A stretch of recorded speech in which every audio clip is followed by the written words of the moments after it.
Assalamualaikum warahmatullahi wabarakatuh. Pada video kali ini, saya akan menjelaskan tentang pain management.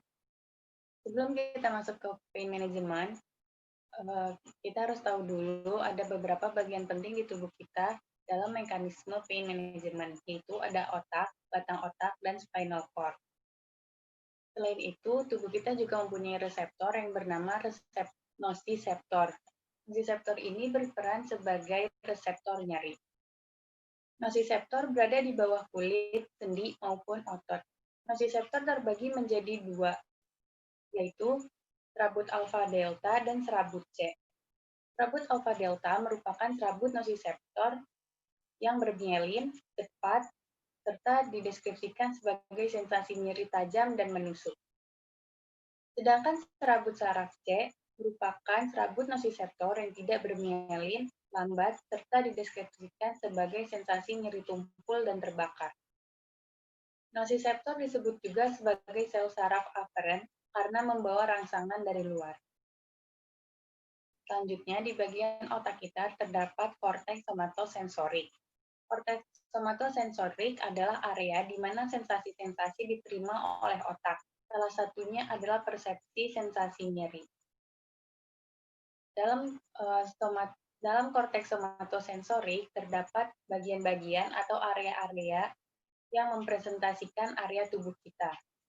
Area ini disebut dengan diagram homunculus. Alur sensasi nyeri dibagi menjadi dua, yaitu alur naik atau ascendens dan alur turun atau descendens. Rangsangan dari luar masuk, yaitu misalkan noxious stimuli. Ketika hal ini terjadi, sel imun akan mengeluarkan stimulus kemikal yang akan menstimulasi nociceptor. Area yang terkena cedera akan mengeluarkan zat kimia sitokin yang dihasilkan sel-sel imun di sekitar area yang terkena cedera. Materi zat kimia sitokin yang penting dalam alur persepsi nyeri ke otak bernama prostaglandin.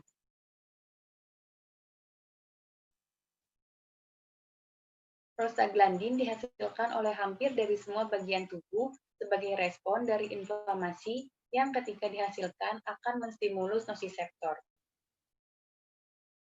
Setelah nociceptor aktif, nociceptor akan masuk ke dalam spinal cord melalui dorsal horn. Spinal cord di sini berperan sebagai relay station. Lalu, setelah nociceptor masuk ke dalam dorsal horn, ia akan melepaskan substansi P.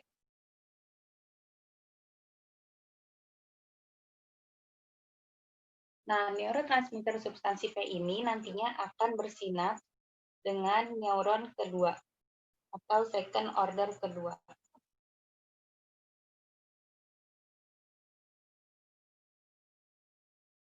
Neuron yang berasal dari luar menuju ke dalam dorsal horn ini disebut dengan first order neuron.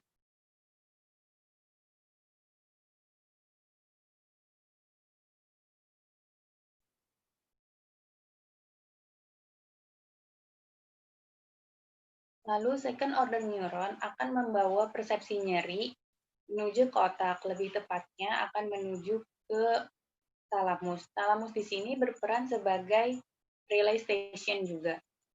Nah, second order neuron ini membawa sensasi nyeri ke talamus melalui spinothalamic tract. Pada spinal cord, ada area yang dinamakan anterior spinothalamic tract dan lateral spinothalamic. Area ini yang nantinya akan dilalui oleh order neuron kedua untuk menuju ke talamus. Selanjutnya, sensasi nyeri akan dihubungkan dengan order neuron ketiga dari talamus ke somatosensorik.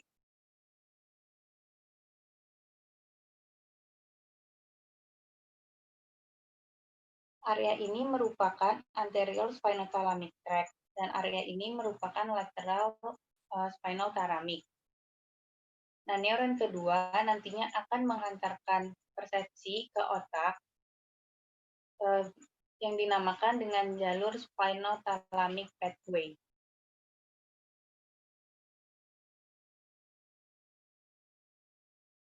Selanjutnya, setelah neuron kedua menuju ke talamus, dari talamus akan menghantarkan persepsi nyeri ke korteks somatosensori, yang dimana merupakan bagian dari korteks cerebri.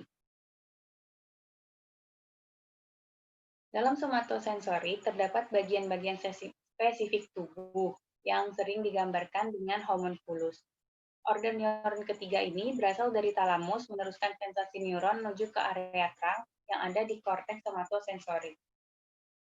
Di sinilah persepsi nyeri diterima. Nah, perlu kita ingat bahwa otak sebelah kanan mengontrol tubuh sebelah kiri. Nah, persepsi nyeri yang berasal dari luar tubuh menuju ke otak, jalur ini dinamakan dengan ascending pathway. Selanjutnya, kita akan membahas tentang descending pathways, yaitu jalur turun. Descending bertanggung jawab pada menghantarkan persepsi nyeri kembali ke reseptor untuk mengontrol atau memberi respon pada nyeri tersebut. Area penting yang berperan pada alur turun atau descending yaitu periaductal gray matter yang berada di midbrain. Selain itu, ada juga nukleus magnus yang berada di medula. Sinyal akan turun dari PGM ke NRP dan bersinaps dengan neuron kedua, yaitu serotonin dan noradrenalin neuron.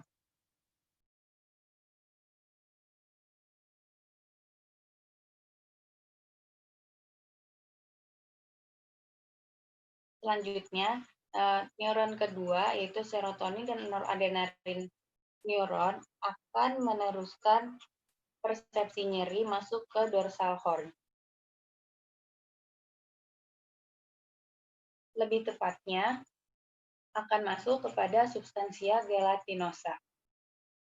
Tugas dari serotonin dan noradrenalin ini adalah menghibisi atau mengontrol komunikasi antara first order neuron dan second order neuron pada alur naik.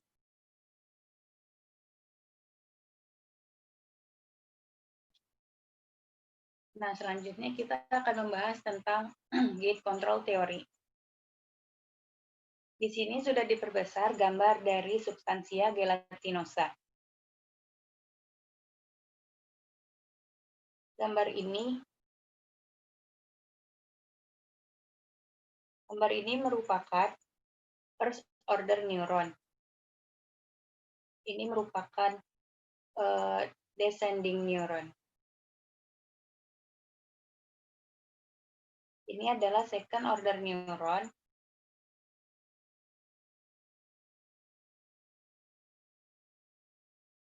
Second order neuron yang akan mengantarkan dengan ascending. Mengantarkan ke otak. Nah, first order neuron akan bersinaps dengan second order neuron melepaskan substansi P dan glutamat. Serotonin dan noradrenalin yang berasal dari jalur descending dapat bekerja dengan dua cara.